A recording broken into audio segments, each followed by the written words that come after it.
Markas Besar atau Mabes TNI sudah mengirimkan seragam pakaian dinas lapangan atau PDL TNI yang baru kepada seluruh prajurit secara bertahap sejak menjelang hari ulang tahun HUT ke-80 TNI pekan lalu. Kepala Pusat Penerangan Kapuspen TNI Maijen TNI Marsikal Freddy Ardiansah menjelaskan pergantian seragam PDL itu merupakan bagian dari upaya pembaruan tampilan prajurit serta dalam rangka peningkatan efektivitas penyamaran di berbagai medan operasi. Seragam baru PDL TNI ini memiliki warna sage green menggantikan seragam lama yang berwarna loreng Malvinas. Freddy juga mengungkapkan tidak ada kewajiban bagi prajurit untuk mengembalikan seragam lama ke Mabes TNI. Menurut dia, penggunaan seragam lama akan dihentikan setelah seluruh prajurit menerima seragam baru. Saatnya Anda ikuti Publik Interaktif Radio Andika. Publik Interaktif dipersembahkan oleh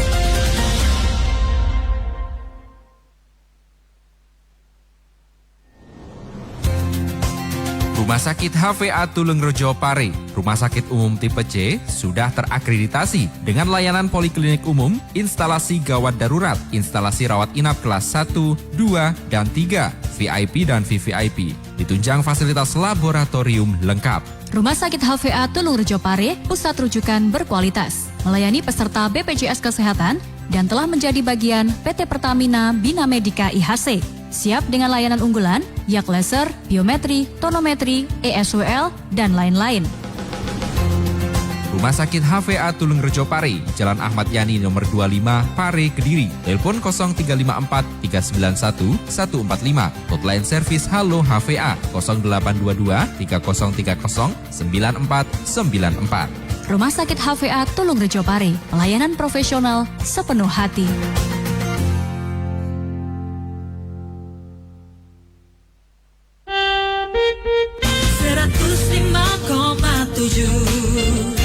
Radio Andika.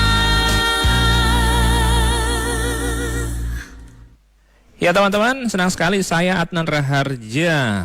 Pagi ini sudah kedatangan tamu istimewa, tim dari Rumah Sakit HVA Tulungrejo Pare. Kita akan membahas tentang BPH, mengenal BPH saat prostat mengganggu kualitas hidup.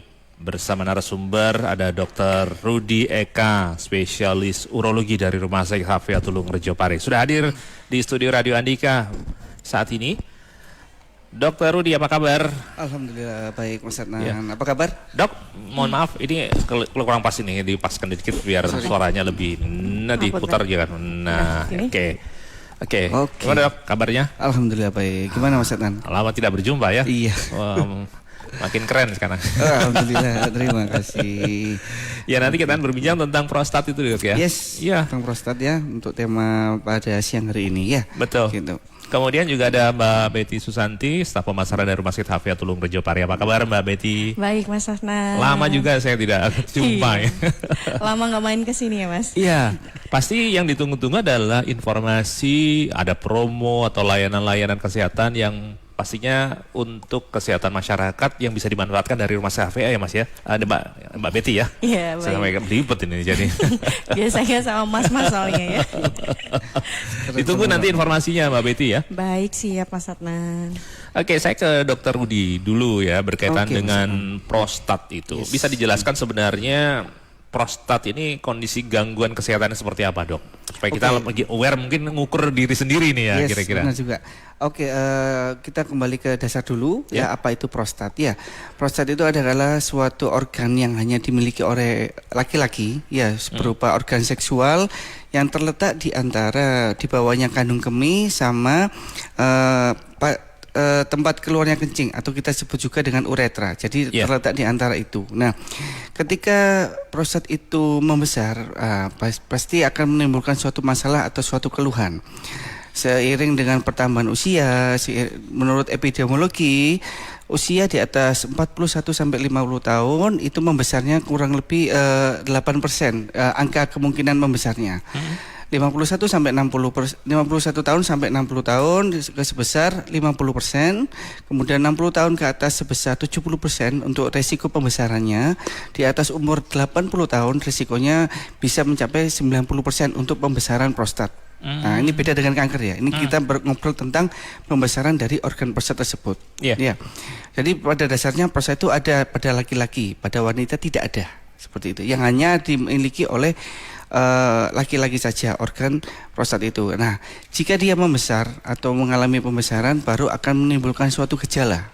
Seperti itu. Nah, gejala dari pembesaran prostat yang harus diwaspadai, yang harus dinotis atau yang harus dimengerti oleh masing-masing pada pasien atau masing-masing pria, kita sebut juga dengan LUTS. Ya, jadi LUTS itu adalah Lower Urinary Tract Symptom. Nah, satu kata itu ada beberapa gejala. Yang pertama pasti pasien-pasien mengalami namanya urgensi. Urgensi adalah ketidakmampuan untuk menahan kencing. Jadi ada pasien yang pengen kencing nih, tapi dia nggak bisa menahan lagi. Jadi buru-buru ke kamar mandi. Nah, itu sudah salah satu dari gejala prostat itu sendiri. Kemudian yang kedua adalah frekuensi atau nyeri atau kencingnya berlebihan di 24 jam atau kita sebut juga dengan kencingnya lebih dari 8 kali per hari. Jika kencing lebih dari 8 kali per hari berarti itu sudah tidak normal. Biasanya mungkin kencing kurang dari 8 ya, 3 kali atau 4 kali sehari dengan minum yang biasa dan lain sebagainya.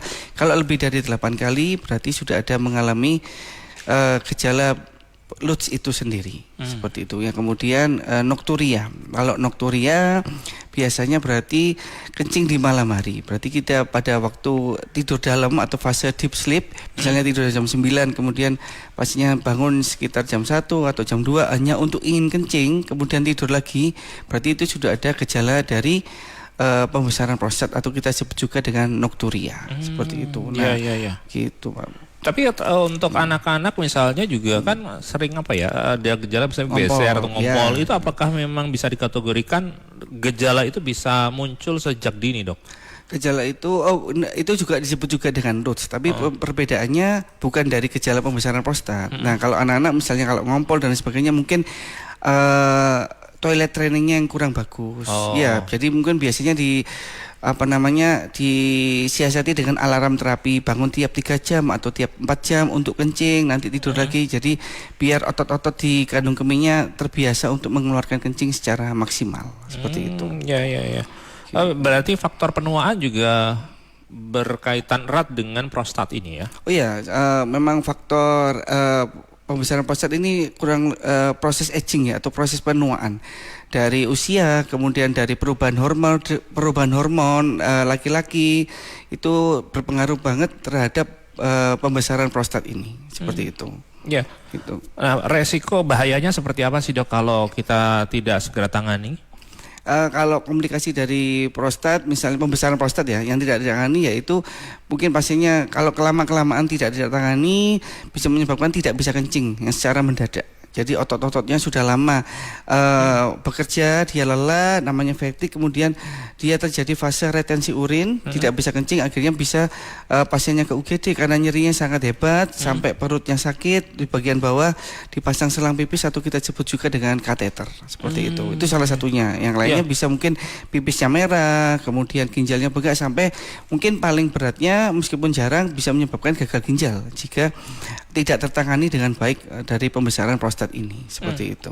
Selain karena faktor usia, apakah ada pemicu yang lain sehingga menyebabkan prostat ini semakin cepat membesar? Ya. Pasti ada faktor-faktor yang bisa dimodifikasi dan tidak bisa dimodifikasi. Ya, kalau misalnya faktor yang tidak bisa dimodifikasi yaitu usia, ya karena kita tidak bisa melambatkan umur ya. Kemudian genetik juga bisa. Genetik bisa. Genetik juga bisa. Kemudian faktor yang bisa dimodifikasi yaitu mungkin dari lifestyle ya, jadi kebiasaan. Jadi menjaga berat badan ideal, kemudian banyak olahraga atau kurangin yang misalnya kayak mager, kemudian jarang olahraga, itu harus ditingkatkan untuk metabolismenya. Kemudian mungkin minuman bisa yang kurangin yang kafein atau alkohol seperti itu bisa dimodifikasi seperti itu ya.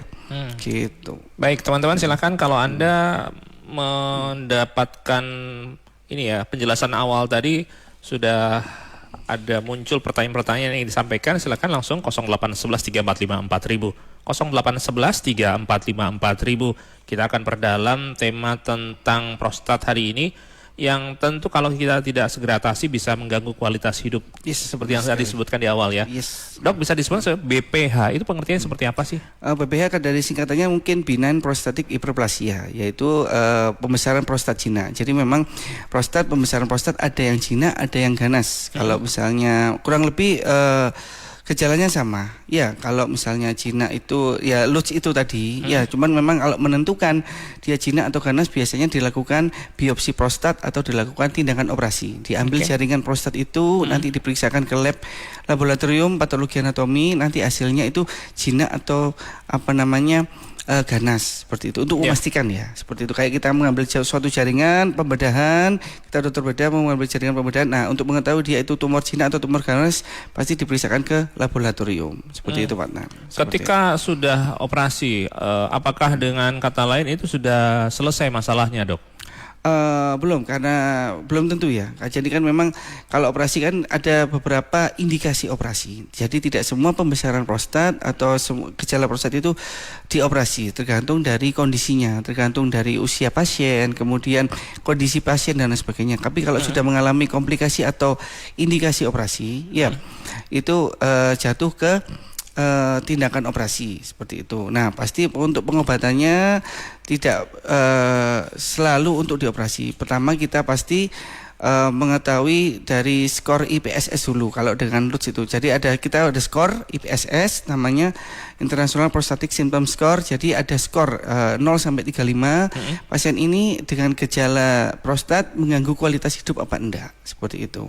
Jadi dengan gejala itu jadi kemudian kita lakukan pemeriksaan USG untuk mengetahui volume prostatnya berapa, kemudian apakah ada pemberat yang lain, mungkin batu ginjal atau batu kandung kemih dan sebagainya, dilihat seperti itu. Kemudian kita melakukan colok dubur. Nah, ini untuk membedakan antara prostat pembesaran yang jinak maupun yang ganas. Kemudian ada tools yang baru namanya uroflometri. Jadi itu untuk mengukur seberapa baik pancaran kencing kita.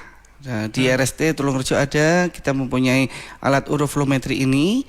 Jadi ada beberapa faktor, tidak hanya dari volume prostat aja, keluhan pasien seperti apa. Kita butuh data yang objektif untuk mengetahui kualitas pancaran kencingnya pasien itu baik apa enggak, seperti itu. Meskipun dengan obat dia baik, tapi hasilnya kualitas kencingnya jelek, jadi secara data mungkin bisa dimasukkan indikasi untuk operasi. Jadi pancaran kencing itu untuk ukur apanya sebenarnya, Dok? Seberapa deras pancarannya per detik. Itu bisa dinilai dari pancaran, ada grafik itu nanti. Ada ya? Ada grafik, pasiennya memang posisi berdiri, nanti ya kencing biasa, ada toolsnya, jadi masuk kayak di kloset seperti itu. Nah, pancarannya itu deras apa enggak, kemudian dia menetes apa enggak, kemudian dia terputus-putus apa enggak, nanti dilihat dari grafik itu.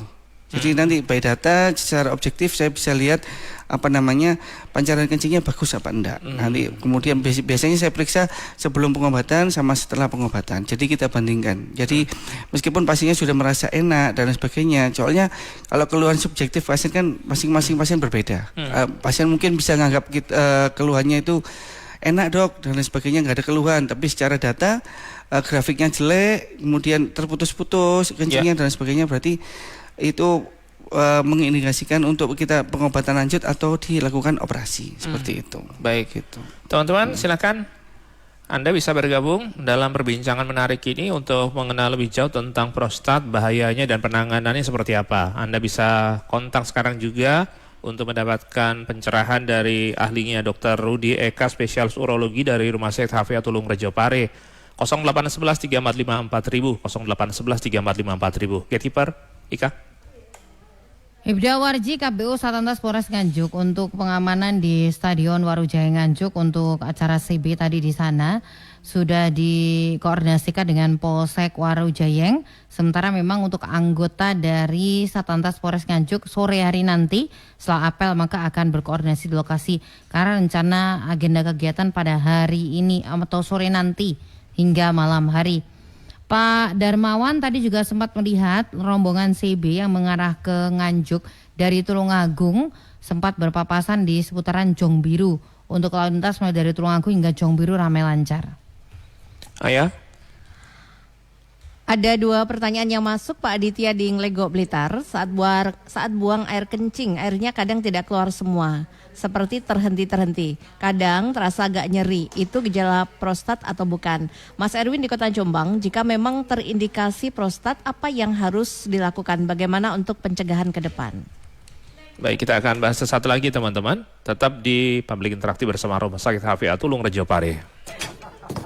Hai guys, gue Wilgos. Kalau lagi ngumpul keluarga kayak gini, biar makin seru, yuk masak yang pasti diserbu. Dan semua wajib masak pakai kecap sedap kedelai hitam spesial. Nih, cobain semur giutan pakai kecap sedap kedelai hitam spesial. Siap-siap, bikin lidah auto party. Oke.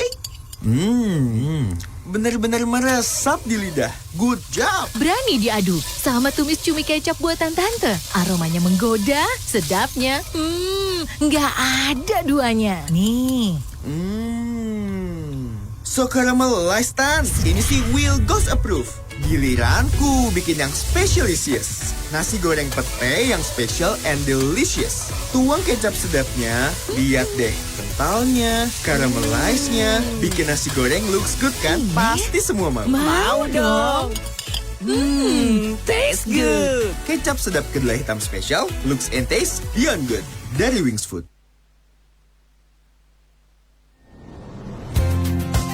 Rumah Sakit HVA Tulung Rejo Pare, Rumah Sakit Umum Tipe C, sudah terakreditasi dengan layanan poliklinik umum, instalasi gawat darurat, instalasi rawat inap kelas 1, 2, dan 3, VIP dan VVIP. Ditunjang fasilitas laboratorium lengkap.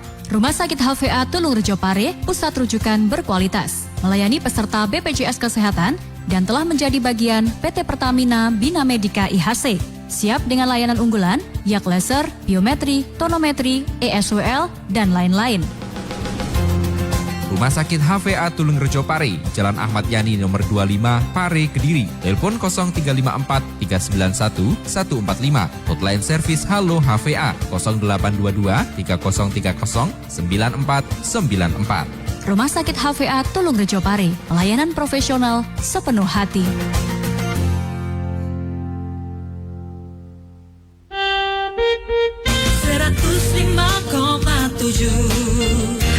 Radio Andika. Ada 2 pertanyaan yang masuk. Dokter, monggo ditanggapi. 2 ya? Ya, Pak Aditya dan Pak Mas Erwin. Pak Aditya, untuk gejala kencingnya tidak tuntas ya? Atau apa tadi? Betul. Iya benar. Kita balik ke faktor usia dulu Pak ya. Maksudnya dia itu faktor usianya di bawah 50 tahun atau di atas 50 tahun. Kalau misalnya dengan keluhan yang tadi saya sebutkan LUTS tadi, di bawah umur 50 tahun berarti bukan karena BPH. Mungkin karena ada infeksi saluran kencing, kemudian ada batu kandung kemih dan lain sebagainya. Berarti memang bukan karena BPH, jadi pengobatannya berarti tidak searah dengan pengobatan BPH. Kalau usianya di atas 50 tahun, berarti kemungkinan besar dari BPH-nya seperti itu. Nah, ukurannya usia ya? Ukurannya usia, pasti usia. Jadi ada gejala yang khas mungkin, Dok? Gejala khasnya untuk pasti semuanya gejalanya kencingnya tidak tuntas, kemudian pancarannya kecil, kemudian bolak-balik kencing, kemudian ketidakmampuan menahan kencing dan lain sebagainya, tapi memang dibagi menjadi faktor usia. Kalau misalnya kurang dari 50 tahun atau sekitar 40 tahun, kemungkinan kecil untuk disebabkan karena BPH, mungkin dari yang lain seperti itu. Kalau lebih dari 50 tahun pasti kemungkinan besar dari BPH untuk laki-laki. Ya, pada wanita juga bisa dengan gejala seperti ini. Jadi mungkin karena ada riwayat kencing manis, kemudian riwayat stroke, kemudian kurang obesitas dan lain sebagainya. Jadi faktor gangguan kencing ini harus digali lebih dalam. Jadi usia, kemudian jenis kelamin, kegiatannya sehari-hari apa, kemudian pekerjaannya apa dan lain sebagainya, itu sangat berpengaruh terhadap kualitas kencing dari seseorang seperti itu. Baik. Kemudian Mas Erwin, jika memang terindikasi prostat, apa yang harus dilakukan? Yang pertama pasti dikonsultasikan ke dokter urologi setempat, ya kan. Kita harus melakukan menggali lebih dalam, dilakukan USG, kemudian dilakukan pemeriksaan yang lain, urinalisa dan lain sebagainya. Jadi sebelum terlambat masih bisa diobati untuk prostat ini. Ya, kalau misalnya sudah terlambat atau sudah terkomplikasi, kalau misalnya dia sudah tidak bisa kencing, ya kemungkinan besar dilakukan tindakan operasi yaitu TURP seperti itu.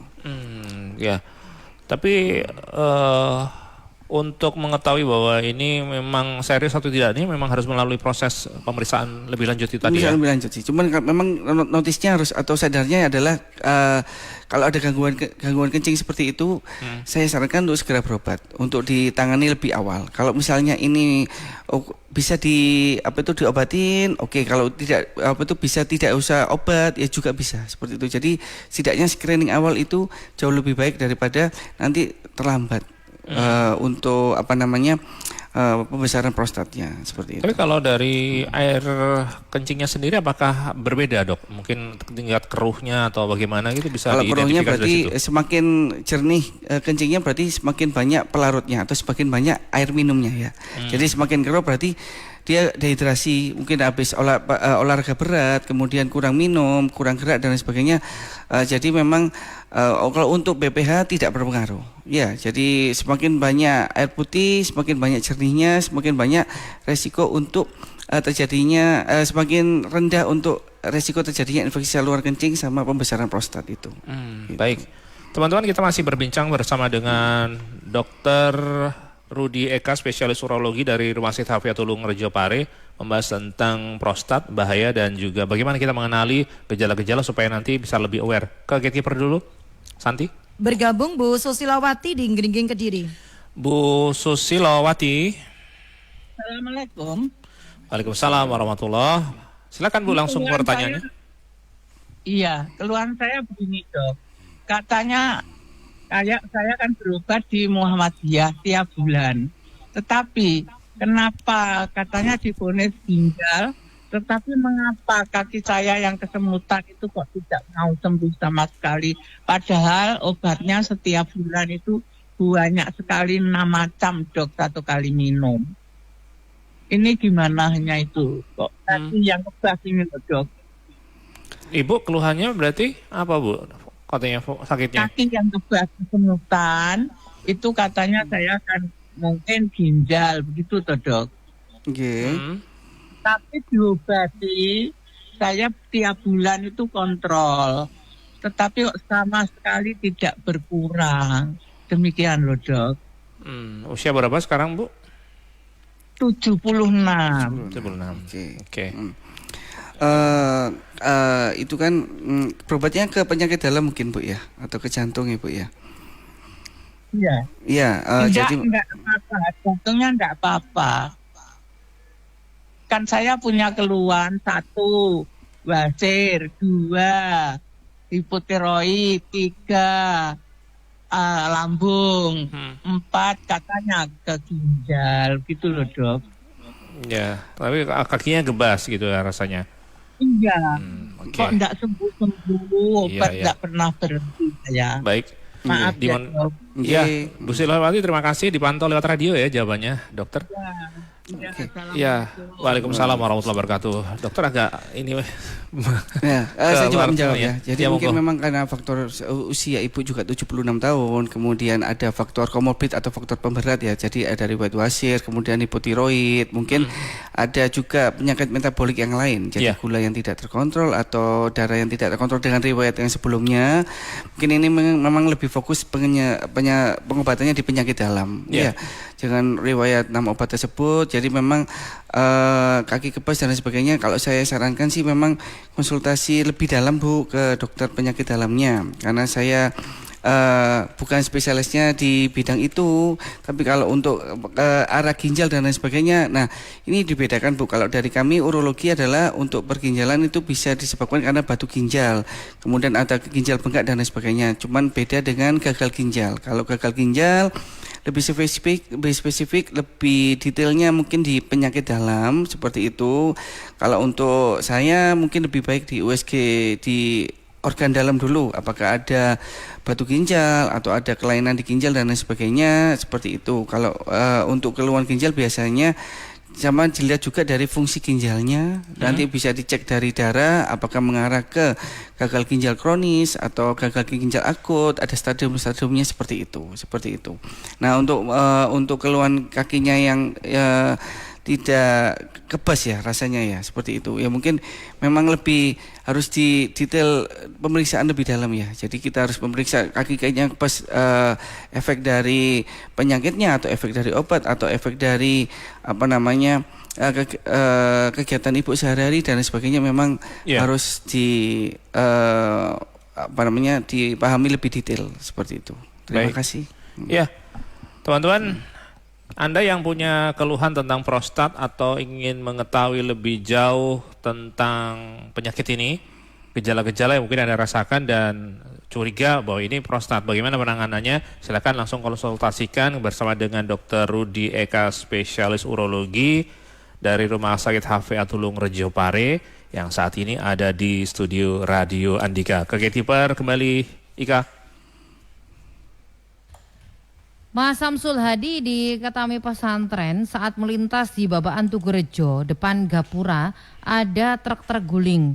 Dari foto dan video yang dikirimkan posisi ada di tengah jalan atau menutup separuh badan jalan dari Simpang 5 Gumul menuju ke pesantren lewat Raya Tugurejo.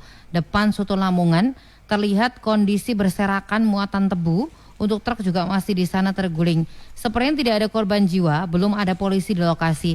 Saya komunikasikan dengan Polsek Ngasem, Polres Kediri karena Tugurejo masuknya Polsek Ngasem biar dibantu untuk pengaturan lalu lintas karena dari video yang diambil sudah kredit.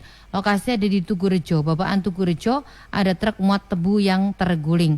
Pak Agus Supriyadi Jombang dari Polsek Jombang, namun saat ini posisi ada di Masjidil Haram sedang ke Mekah perjalanan untuk sholat zuhur. Baik, Fareh. Pak Suryono diingat di Luwih Kediri mengenai prostat. Pak Suryono ini sudah melakukan prosedur metode whole lab. Nah, apakah ini hanya mengecilkan kelenjar prostatnya saja ataukah si frekuensi buang air kecilnya juga bisa diupayakan, Dok? Kemudian Bu Zulaika di Kauman Tulungagung, suaminya sering mengalami gangguan buang air kecil. Kadang sulit buang air kecil, suatu ketika sulit menahan keinginan buang air kecil. Sudah diajak untuk periksa ke dokter tapi takut. Nah, ini apakah sudah ada indikasi prostat? Usia suaminya 55 tahun. Baik, kita akan bahas satu lagi teman-teman. Hai guys, kita lagi ada di Universitas Trada Indonesia nih. Jujur aku penasaran banget, apa sih yang bikin kampus ini spesial? Yuk, tanya langsung ke mahasiswanya. Teman-teman, menurut kalian apa sih yang paling keren dari Universitas Trada Indonesia? Kalau aku sih suka sama dosen-dosennya. Mereka nggak cuma ahli, tapi juga super ramah. Yang pasti, akreditasinya juga sudah unggul loh. Dan banyak mencetak mahasiswa berprestasi. Fasilitasnya lengkap banget. Ruang kelas nyaman, laboratorium canggih, perpustakaannya juga kece. Oke guys, sekarang udah pada tahu kan kenapa Universitas Trada Indonesia keren banget. Banyak pilihan prodinya loh. Cek websitenya di strada.ac.id atau follow Instagramnya di @universitastrada. Telepon di 0811 3500 876. Jangan lupa daftar sekarang juga ya. Universitas Trada Indonesia, inovatif, adaptif, kompeten. 105,7 Radio Andika. Kita masih membahas tentang tema mengenal BPH saat prostat mengganggu kualitas hidup kita bersama narasumber dokter spesialis urologi dari Rumah Sakit HVA Tulung Rejo Pare yaitu Dr. Rudi Eka, SPU. Dok, ada beberapa pertanyaan tadi, monggo langsung ditanggapi. Yang pertama ya, ada pasien setelah melakukan operasi HOLEP untuk gimana evaluasinya. Ya, jadi HOLEP adalah salah satu tindakan definitif untuk prostat yang terbaru dengan menggunakan laser. Jadi dengan efek samping yang minimal terhadap keluhan kencing seperti itu ya.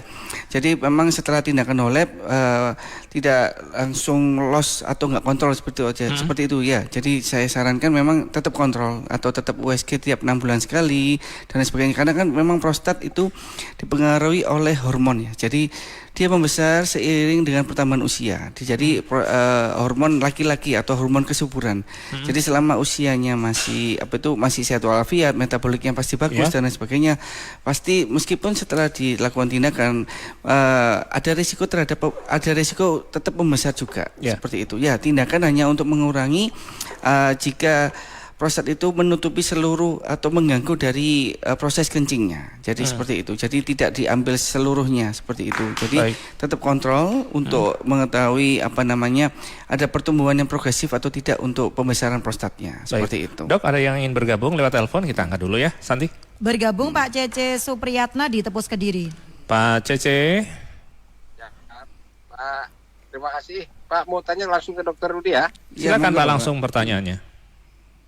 Pak, saya habis urologi, ke dokter urologi dan di PG itu ada pembengkakan di prostatnya di 27,8 cm per skin.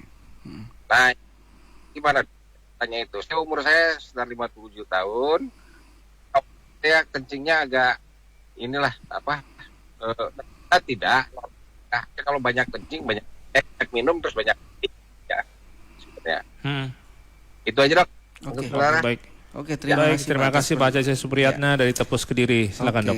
Iya, tadi saya juga belum bilang ya. Jadi ukuran prostat normalnya adalah sekitar 20 gram atau 20 cc. Ya, Bapak tadi dengan ukuran 27 cc. Ya, jadi memang volume tidak bisa tidak hanya satu faktor aja. Volume prostat itu aja yang bisa mengganggu dari pembesaran prostat. Jadi kita indikatornya adalah volume prostat, kemudian keluhan kencingnya Bapak seperti apa, kemudian aktivitasnya seperti apa dan lain sebagainya seperti itu. Nah, sarankan kalau misalnya dengan volume yang sudah membesar seperti itu dengan adanya gangguan kencing, misalnya kencing tidak tuntas, kencing tidak lancar, kemudian pancarannya bercabang atau pancarannya kecil, kemudian saya sarankan adalah pengobatan untuk prostat. Ya, jadi pengobatan untuk prostat secara garis besar ada 2. Jadi namanya adalah alpha blocker sama 5 alpha reduktase inhibitor. Jadi alpha blocker ini tujuannya untuk merelaksasi otot-otot polos. Jadi dia tidak terlalu berkontraksi ya. Jadi biar kencingnya enak, jadi osratnya lebih kebuka, kemudian kencingnya lebih lancar dan sebagainya seperti itu. Untuk konsep pengobatan yang pertama. Nah, pengobatan yang kedua adalah 5 alpha reduktase inhibitor itu adalah untuk mengurangi atau memotong proses pertumbuhannya. Jadi tidak bisa tujuannya memang mengecilkan prostat ya, tapi memang tidak bisa langsung mengecilkan dengan jadi ukuran normal tidak. Jadi kita biasanya pengobatan itu untuk mengurangi progresivitas dari pertumbuhan dari prostat itu. Jadi 2 obat itu yang kebanyakan kita gunakan untuk pembesaran prostat. Jadi dengan adanya keluhan seperti itu, kalau ada keluhan mengganggu kualitas hidup Bapak dengan adanya volume tersebut, saya sarankan untuk pengobatan untuk pembesaran prostatnya. Tapi jika dengan ukuran, ada juga yang volume prostat 100 cc gitu ya, tapi dia tidak mengeluh apa-apa. Jadi kualitas hidupnya baik, ya tidak diobati seperti itu. Jadi memang volume bukan satu-satunya indikator kita pengobatan untuk prostat. Meskipun ada yang volumenya 100, ada volumenya yang 80, tapi pasiennya kualitas hidupnya baik, masih bisa berolahraga, masih tidak ada keluhan kencing, ya namanya watchful waiting. Jadi kita evaluasi tiap 6 bulan. 6 bulan kontrol, apakah ada keluhan Pak untuk kencing? Oh enggak ada Dok. Ya udah, berarti tidak perlu pengobati untuk pembesaran prostat tersebut seperti itu. Tapi kalau sering kencing kemudian sering juga pipis atau BAK, itu apakah normal juga Dok?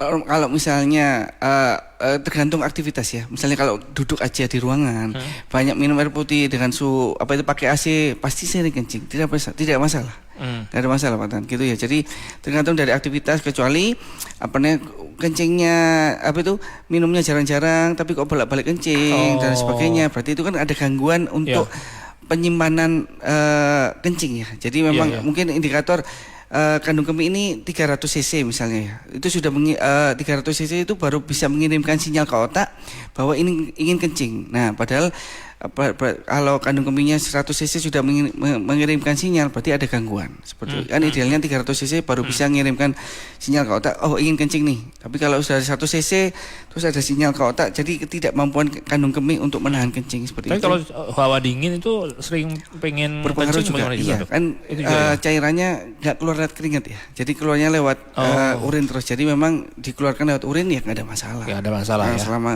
usianya masih produktif, nggak ada faktor kencing manis, nggak ada faktor darah tinggi atau stroke, ya insya Allah aman-aman aja seperti itu. Tadi ada pertanyaan yang belum terbahas, sebentar saya cek, ini dari Bu Sulaikah yang di Kauman Tulungagung tentang suami yang sering mengalami gangguan buang air kecil. Memang saya sarankan untuk di screening awal ya Bu ya. Jadi jangan takut untuk berobat ke urologi, nggak mesti dioperasi. Ya setidaknya kita tahu ini karena prostat kan memang organ seksual pada pria. Jadi dia ngefek untuk menyimpan itu untuk sperma, untuk kualitas kencing dan sebagainya memang harus diperiksakan karena memang akan sangat mengganggu sekali kualitas hidupnya jika kencingnya tidak nyaman seperti itu. Bolak-balik kencing, berpergian juga keluar kota, bolak-balik berhenti untuk kencing dan sebagainya.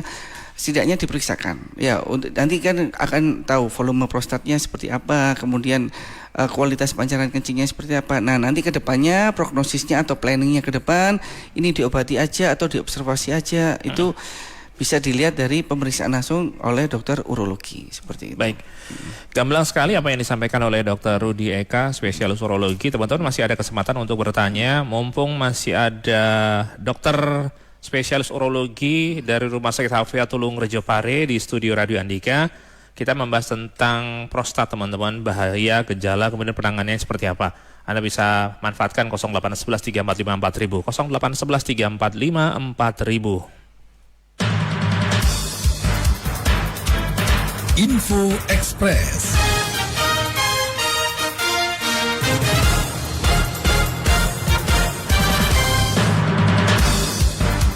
Badan Meteorologi, Klimatologi, dan Geofisika BMKG memperkirakan fenomena iklim La Nina akan mulai berkembang di Indonesia pada akhir 2025, menyebabkan musim hujan datang lebih cepat dan berlangsung lebih lama dari biasanya.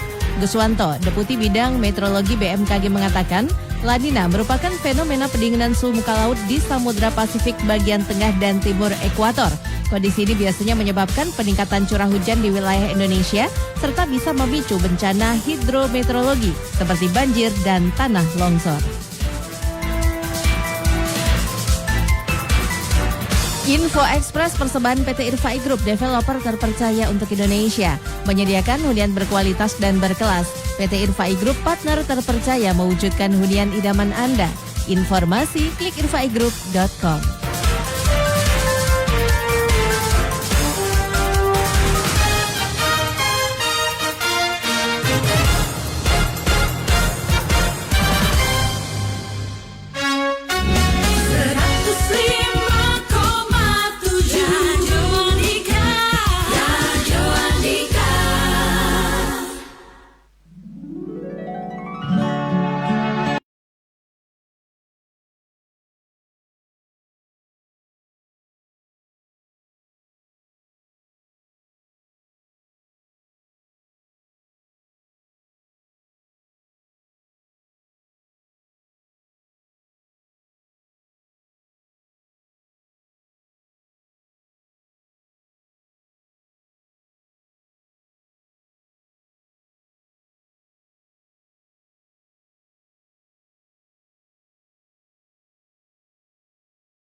Bersama Rumah Sakit HVA Tulung Rejo Pare, kita masih membahas tentang prostat, teman-teman. Mengenal tentang prostat. Saat prostat mengganggu kualitas hidup, perlu kita waspadai sejak awal, dan bagaimana penanganan kalau memang sudah terindikasi. Masih bersama narasumber Dr. Rudy Eka, spesialis urologi dari Rumah Sakit HVA Tulung Rejo Pare. Rumah Sakit HVA Tulung Rejo Pare, rumah sakit umum tipe C, sudah terakreditasi dengan layanan poliklinik umum, instalasi gawat darurat, instalasi rawat inap kelas 1, 2, dan 3, VIP dan VVIP. Ditunjang fasilitas laboratorium lengkap. Rumah Sakit HVA Tulung Rejo Pare, pusat rujukan berkualitas, melayani peserta BPJS Kesehatan dan telah menjadi bagian PT Pertamina Bina Medica IHC. Siap dengan layanan unggulan, yak laser, biometri, tonometri, ESWL, dan lain-lain. Rumah Sakit HVA Tulung Rejo Pare, Jalan Ahmad Yani nomor 25, Pare, Kediri. Telepon 0354 391 145. Hotline servis Halo HVA 0822 3030 9494. Rumah Sakit HVA Tulung Rejo Pare, pelayanan profesional sepenuh hati.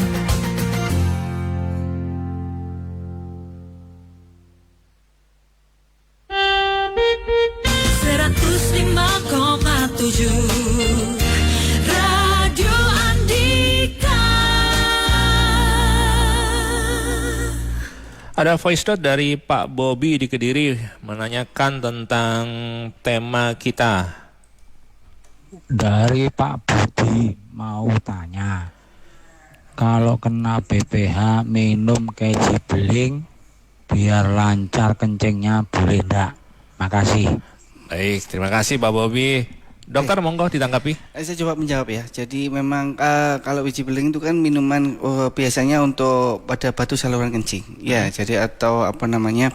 Dia minumannya bersifat diuretik atau bersifat mengikat cairan. Jadi ketika minum itu pasti akan lebih sering kencing, sama dengan kita minum teh atau kopi yang mengandung kafein. Jadi memang dua kali lipat lebih banyak kencingnya daripada sekedar minum air putih biasa. Seperti itu. Tapi memang kalau secara kalau ditarik garis lurus dengan BPH tidak terlalu ngefek seperti itu. Pasti akan lebih cepat kencing karena memang tujuannya untuk mengurangi atau menghilangkan endapan-endapan atau kotoran di saluran kencing biar tidak terjadi batu seperti itu. Tapi kalau untuk pengobatan BPH tidak terlalu signifikan terasanya ya, atau mengecilkan dan lain sebagainya seperti itu. Karena memang kan kembali lagi ke faktor penyebabnya pembesaran prostat, yaitu pertumbuhan hormon seiring dengan pertambahan usia. Jadi memang hormonnya harus ditekan, yaitu dengan obat untuk anti hormon yang biasa kita berikan, sama untuk obat untuk merelaksasi otot-otot di sekitar prostat itu supaya kencingnya lebih lancar. Seperti itu sih konsepnya. Oh ya Dok, kalau minum misalnya air yang panas ya, dipercaya orang akan memicu gampang kencing juga. Apakah benar? Enggak, ya meskipun air panas, air dingin, air biasa masuk ke lambung, masuk ke usus dan sebagainya nanti jadi satu.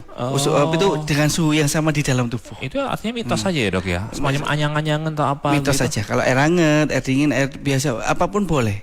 Misalnya kita mesti edukasi air putih ya, misalnya 2 liter per hari ya.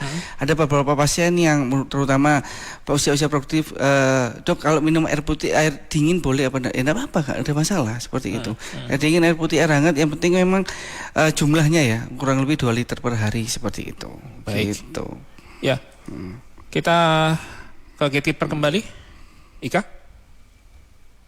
Pak Bambang juga baru saja melintas di Tugurejo Ngasem untuk truk terguling. Sudah ada upaya evakuasi entah itu dari kru truknya atau dari warga yang memindahkan muatan dari tebu yang tercecer tadi di tengah jalan, itu dipindahkan ke pinggir. Masih belum ada kendaraan lain di sekitar lokasi. Saya sudah komunikasikan dengan Ibda Heri Priyadi, Kapolsek Ngasem Polres Kediri, belum monitor untuk truk terguling di Raya Tugurejo arah pesantren. Ya, lanjut ke Fareh. Pak Andi di Kras Kediri, ayahnya sudah menjadi pasien prostat, bahkan di fase kanker stadium 3. Nah ini apakah potensi penyakit itu turun ke anaknya cukup besar Dok? Kemudian Pak Wafiuddin di Kunjang Ngancar Kediri menanyakan jika karatin itu 1,3, apakah ini ada hubungannya dengan prostat? Nah, kebetulan kerja sebagai driver dan sering menahan kencing. Ini apakah juga berpotensi sama? Baik, sesaat lagi kita akan bahas teman-teman. Bos, katanya kalau dagang bakso plus teh jus, kita pasti tajir. Teh siapa? Teh jus, bos. Teh jus. Bikinnya tinggal sobek, tuang, goyang. Walah, Tijus. Tuh lihat, udah nyetok banyak, untung terus. Seuntung itu, bos. Lah iya, Tijus gak usah tambah gula lagi. Gak zaman teh yang disaring-saring, apalagi yang dicelup-celup. Tijus lebih praktis, hemat, rasa tehnya mantul. Wah, semua orang suka, apalagi buat temen ngebakso.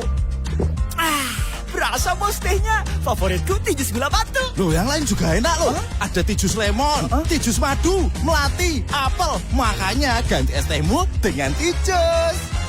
Bang, es teh cekek 3. Doyan apa doyan banget ini? Kan minum es teh jus, Bang. Tijus.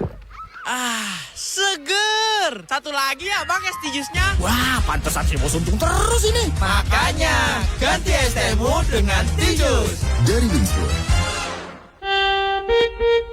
105,7 Radio Andika. Teman-teman masih bisa mengikuti siaran ini live di Andika TV yang tayang di Facebook AG243. Dr. Rudi, silakan. Oke, ada 2 pertanyaan ya. Yang pertama adalah ayahnya menderita kanker prostat, apakah bisa menurun? Ada kemungkinan bisa. Jadi memang untuk screening awal kita periksakan ke dokter urologi dulu. Kita biasanya pakai cek darah ya, namanya PSA atau prostat specific antigen. Itu adalah indikator apakah terjadi kemungkinan besar adanya kanker prostat atau tidak. Pemeriksaan itu diambil darah, kemudian biasanya kita lakukan USG, kemudian dicolok dubur, konsistensinya prostat seperti apa, apakah ada nodul, apakah ada benjolan di sekitar prostat atau apa seperti itu. Jadi memang kalau untuk berandai-andai apakah saya terjadi kanker atau tidak, memang tidak bisa. Jadi memang harus diperiksakan. Potensinya ada ya, tapi potensinya ada. Ya, jadi memang screening awal lebih baik daripada nanti telat seperti itu. Kemudian tentang kreatinin 1,3. Kreatinin adalah salah satu indikator dari fungsi ginjal. Memang nilai normalnya ada yang di bawah 1,2 atau ada di bawah 1,5. Tapi kalau masih 1,3 itu masih tergolong insya Allah aman aja seperti itu. Tapi kalau memang sering menunda kencing, kemudian apalagi driver ya, pasti lagi perjalanan dan sebagainya, itu pasti potensi menunda kencingnya sangat tinggi seperti itu. Tapi kalau misalnya menunda kencing 10 menit, 15 menit gak ada masalah. Ya, masih mungkin ada waktu untuk cari rest area atau apa, dan kemudian nanti kencing gak ada masalah. Tapi kalau misalnya sampai lebih dari 40 menit atau 1 jam menunda kencing itu sangat berbahaya. Jadi kan istilahnya kencing kan harus dikeluarkan lewat bawah. Ya, apalagi kalau kita tunda terus-menerus dia akan naik ke atas. Jadi resiko terbentuknya batu saluran kencing itu sangat tinggi sekali berarti. Jadi kan ada statis, urinnya kan statis. Jadi dia refleks ke atas. Jadi yang harusnya dia keluar ke bawah, dikeluarkan lewat bawah, dia ngendon. Dengan urin kan banyak racun dan lain sebagainya, banyak bakteri. Jadi resiko terjadi infeksi saluran kencing dan batu saluran kencing sama pembengkakan ginjal sangat tinggi sekali dengan kebiasaan seperti itu. Baik, Dok. Gitu. Banyak hal yang tadi sudah dijelaskan secara garis besar. Ini apa yang perlu menjadi poin penting buat kita supaya lebih aware terhadap masalah prostat ini. Ya. Jadi memang poinnya BPH adalah suatu pembesaran prostat jinak yang tidak bisa dihindari oleh pria. Kemudian jika sudah ada gejala seperti yang saya sebutkan tadi, setidaknya diperiksakan ke dokter urologi terdekat. Pengobatannya tidak mesti dioperasi, bisa memang pengobatan prostat sekarang itu lebih ke arah pengobatan aja. Jadi tidak perlu takut untuk datang ke dokter urologi untuk memeriksakan keluhan kencing dengan usia di atas 50 tahun dan lain sebagainya untuk memastikan dia prognosis atau kedepannya ini baik apa tidak. Jadi memang harus ada notis di usia-usia di atas 50 tahun dengan gangguan kencing seperti itu. Kalau sudah ada gejala-gejala sebaiknya langsung periksa ke ahli ya, ke dokter ya. Iya, ke rumah sakit HVA ya. Nah, nanti kapan jadwalnya Dr. Rudi dan juga bagaimana informasi lebih lengkap, saya geser dulu ke Mbak Betty Susanti, staf pemasaran dari Rumah Sakit HVA Tulung Rejo Pare. Mbak Betty, bisa dijelaskan tentang urologi di Rumah Sakit HVA ini buka prakteknya jam berapa, kapan, dan bagaimana cara daftarnya?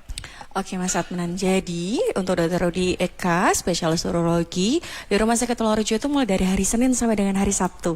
Jadi available dari hari Senin sampai dengan hari Sabtu. Untuk hari Senin sampai dengan hari Jumat itu di jam 19 malam. Kalau untuk di hari Sabtu itu di jam 9 pagi. Jadi untuk pelayanan poliurologi kami ada di hari Senin sampai dengan di hari Sabtu. Nah untuk poliurologi kami seperti salah satunya tadi yang sudah disebutkan oleh Dr. Rudi Eka tadi sudah sempat di-spill ya. Ada uroflowmetri kayak gitu tadi ya untuk mengukur pancaran dari urin. Nah, itu di Rumah Sakit Tulungarejo sudah tersedia Mas Adnan. Nah, itu juga bisa di-cover dengan menggunakan BPJS. Jadi nanti tapi sesuai dengan indikasi yang berlaku. Jadi nanti pasiennya diperiksa dulu oleh Dr. Rudi Eka. Kalau memang misalkan mau menggunakan BPJS-nya boleh banget asal ada rujukan dari fase 1. Kemudian nanti diperiksa, jika memang itu terindikasi untuk dilakukan pemeriksaan lanjutan, maka nanti bisa untuk dilakukan pemeriksaan uroflowmetri. Nah, kalau misalkan nggak punya BPJS nih Mas Adnan, boleh banget dengan biaya pribadi juga bisa dilakukan uroflowmetri di Rumah Sakit Tulungarejo. Harganya kurang lebihnya di Rp330.000 saja. Jadi untuk pendaftarannya, kalau misalkan teman-teman semuanya mau daftar ke Rumah Sakit Tulungarejo bisa yang BPJS daftar melalui mobile JKN. Kalau misalkan yang swasta bisa daftar melalui website kami di pendaftaran online Rumah Sakit Tulungarejo. Itu untuk uroflowmetri. Nah, kemudian untuk konsultasi dan lain sebagainya bisa daftarnya lewat 2 itu atau bisa daftar onsite juga. Kemudian kita juga di poliurologi itu juga punya alat namanya ESWL atau orang bilang pecah batu laser itu juga bisa di poliurologi. Jadi urologi kita punya 2 untuk alat penunjang medisnya. Yang pertama uroflowmetri, yang kedua ada ESWL. Nah, nextnya Mas Adnan, mungkin ada beberapa orang yang waktunya tidak lama nih untuk konsultasi atau untuk datang untuk mengantri gitu waktunya terbatas waktunya terbatas. Nah, di Rumah Sakit Tulungarejo kita sudah sediakan ada namanya poli eksekutif. Nanti by appointment dengan poli eksekutif kami nanti bisa janjian dan sudah one stop service. Jadi nanti di sana pendaftaran, kemudian pemeriksaan, kemudian ada lagi juga pembayaran dan juga untuk obat-obatan diambil di satu tempat yang sama. Kecuali ada beberapa yang non sewu, misal kayak Dr. Rudi Eka ini kan kalau pemeriksaan butuh alat USG. Nah, alat USG-nya kan nggak mungkin dibawa. Nah, itu mungkin akan kita antarkan ke polinya seperti itu. Nah, itu tadi kalau misalkan untuk informasi lebih lengkapnya nih Mas Adnan untuk promo-promo spesial dari kami bisa follow atau mengikuti sosial media kami. Untuk di IG kami ada di rs.rumahsakit.tulungarejo. Kalau di TikTok kami ada ihc.rumahsakit.tulungarejo. Baik. Kita nanti bisa konsultasi lebih jauh, itu langsung lewat DM juga bisa ya Mbak ya? Boleh banget. Mbak Betty terima kasih untuk informasinya. Sampai jumpa juga Dr. Rudi Eka. Terima kasih juga. Sharing wawasannya luar biasa. Sampai jumpa Dok di lain kesempatan. Terima kasih. Teman-teman, ini tadi perbincangan saya bersama dengan tim dari Rumah Sakit Hafia Tulungarejo Pare, Dr. Rudi Eka, spesialis urologi, dan juga Mbak Betty Susanti, staf pemasaran dari Rumah Sakit Hafia Tulungarejo Pare. Tema kita hari ini mengenal BPH saat prostat mengganggu kualitas hidup bersama dengan dokter spesialis urologi dari Rumah Sakit Hafia Tulungarejo Pare. Sampai jumpa teman-teman. Semoga dari poin yang kita bahas nanti bisa membawa manfaat, dan juga kalau ingin memeriksakan lebih lanjut tentang masalah urologi atau prostat bisa langsung ke Rumah Sakit Hafia Tulungarejo Pare. Baru saja Anda ikuti Publik Interaktif Radio Andika. Publik Interaktif dipersembahkan oleh